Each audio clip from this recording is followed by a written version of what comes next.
So hi everyone and welcome to Physicam Academy. So this session is very important for all the aspirant who preparing for any of the exam. चाहे आप कोई भी exam prepare कर रहे हैं जिसमें आपके पास MCQ क्वेश्चंस पूछे जाते हैं, तो उन एग्जाम्स के लिए ये जो सेशन है वो आपका बहुत इंपॉर्टेंट रहेगा। तो वीडियो तक को अंत तक देखिए और अगर आपको सारी चीज़ें समझ में आ रही है तो आप सब्सक्राइब कर सकते हैं और ऐसी वीडियोस के लिए।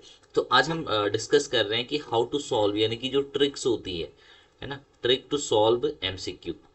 Okay, solve MCQ.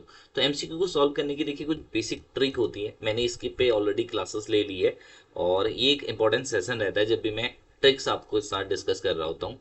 इससे अगर कुछ नहीं भी तो एग्जाम में, अगर आप कोई भी एग्जाम की तैयारी कर रहे हैं तो मुझे लगता है कि 4 to 5 ऐसे क्वेश्चन होंगे उस एग्जाम पेपर के अंदर जिनको आप ट्रिक से सॉल्व कर सकते हैं, या हर एक एमसीक्यू में हर एक ऑप्शन में ये ट्रिक यूज हो सकती है अगर आप थोड़ा बहुत अपने दिमाग का इस्तेमाल कर लेते हैं। ठीक है, तो कोई भी एग्जाम की प्रिपरेशन कर रहे हो इस वीडियो को जरूर देख लेना।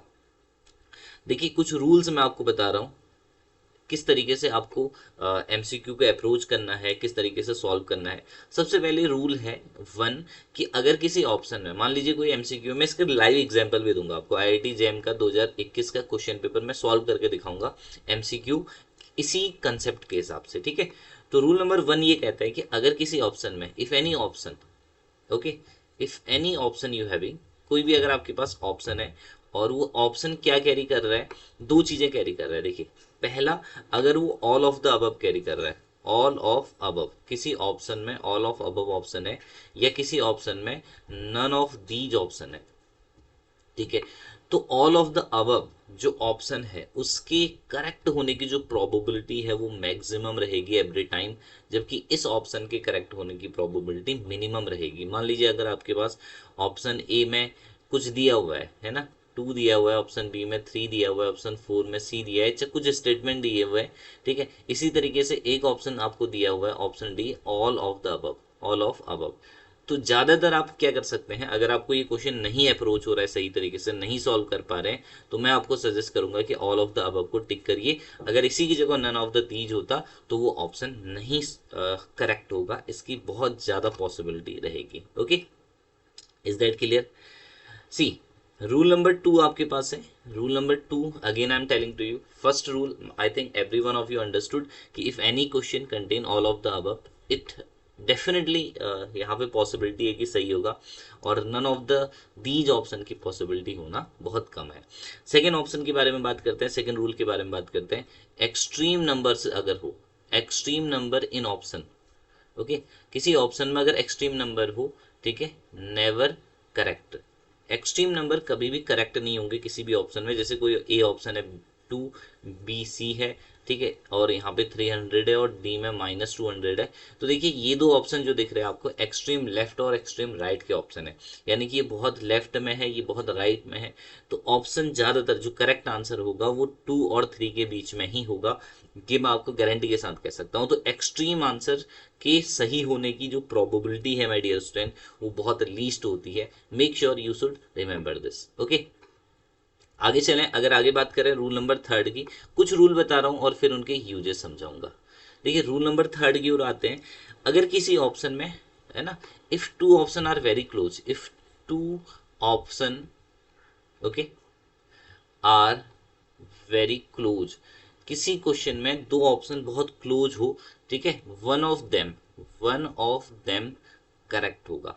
इसकी मैं आपको गारंटी दे सकता हूं कि इन दोनों में से ही एक ऑप्शन जो है करेक्ट होगा। जैसे 1.2 और ऑप्शन बी दिया हुआ है, 4 ऑप्शन सी दिया है, 1.3 और ऑप्शन डी दिया हुआ है 1।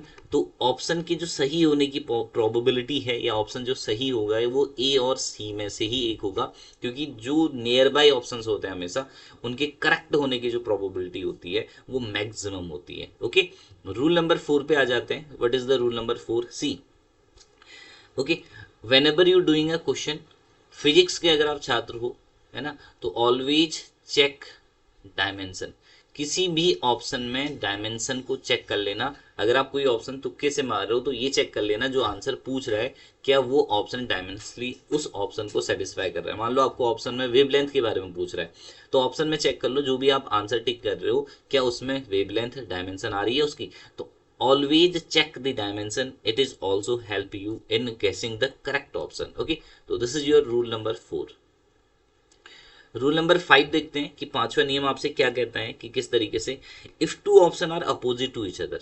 ठीक है, फिर से देखो, if two option are opposite तो one of them is correct, one of them definitely correct, उन दोनों में से एक सही होगा. ये मैं आपको फिर से बता सकता हूँ. जैसे ऑप्शन ए 1 है, ऑप्शन बी 1/2 है, ऑप्शन सी 3 है, ऑप्शन 4 1 है. तो ऑप्शन या तो ए होगा या बी होगा, ये पक्की बात है. ऑप्शन ए या बी में से ही एक करेक्ट होगा, इट इज डेफिनेटली. ओके, ये डिफाइन है, मतलब ये श्योरिटी है कि ऑप्शन ए और बी में से ही एक ऑप्शन होगा. ये मतलब आप इसको धर्म मान के सही कर लेना.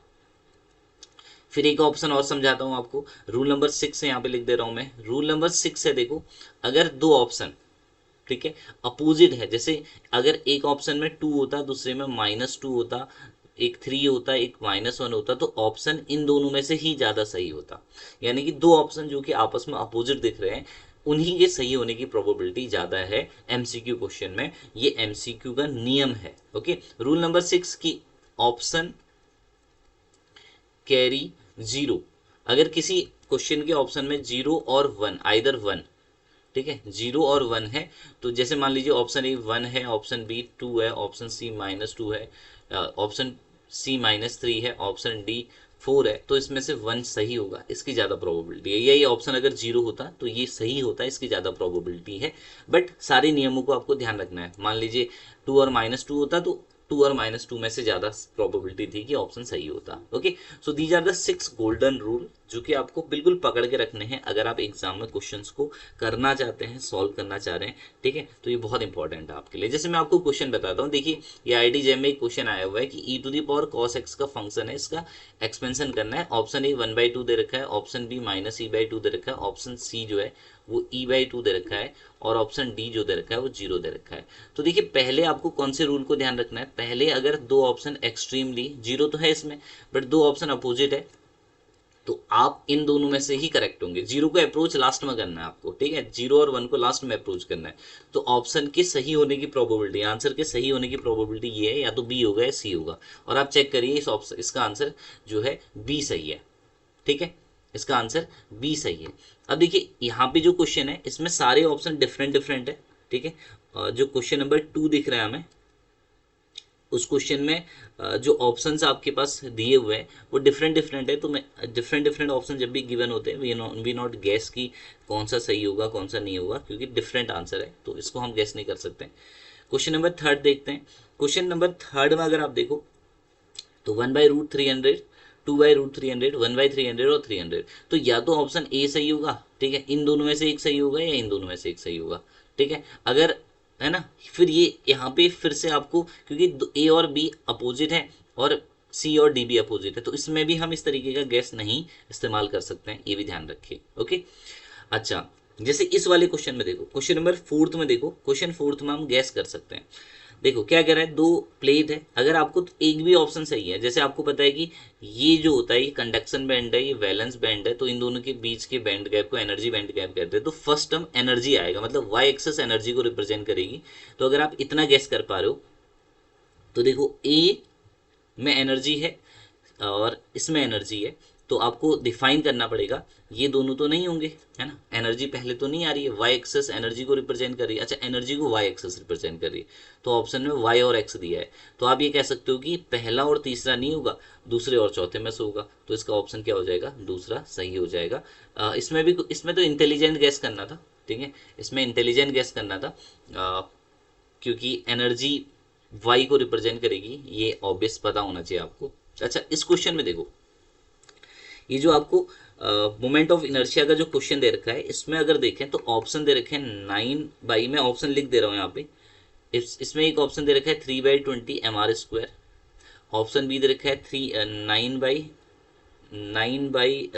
mr², ऑप्शन सी दे रखा है 1/2 mr², और ऑप्शन डी दे रखा है 13/20 mr². तो देखिए ये ऑप्शन बिल्कुल डिफरेंट है, इन दोनों में बेस सेम है, मतलब ये दोनों ऑप्शन के आंसर होने की प्रोबेबिलिटी बहुत ज़्यादा है, क्योंकि इनके बेस सेम है, केवल ऊपर नंबर चेंज हो रहा है.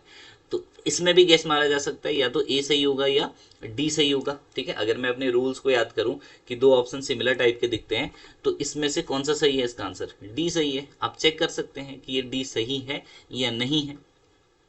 ठीक है, तो इस तरीके से अगर आप गैस करते हैं चीज़ों को, अगर आप सीखते हैं, समझते हैं कि भैया इस तरीके से भी गैस किया जा सकता है, इस तरीके से आंसर को सॉल्व किया जा सकता है, तो ये आपको डेफिनेटली बहुत बहुत बहुत ज़्यादा हेल्प कर रहा होता है डियर, है ना। तो ये हेल्प करने में, यहाँ पे क्वेश्चन सॉल्व करने में आपको बहुत ज़्यादा हेल्प करता है। जैसे देखो, एक मैट्रिक्स है ना, 2x2 की मैट्रिक्स है, ट्रेस उसका 6 है। तो इसमें से आपको देखना है कि कौन सा ऑप्शन सही होगा। देखिए, इसमें भी 2 दे रखा है, इसमें भी 2 दे रखा है, इसमें भी 2 दे रखा है, तो ये वाला ऑप्शन नहीं होगा, डी पहले ही हटा दिया उसको।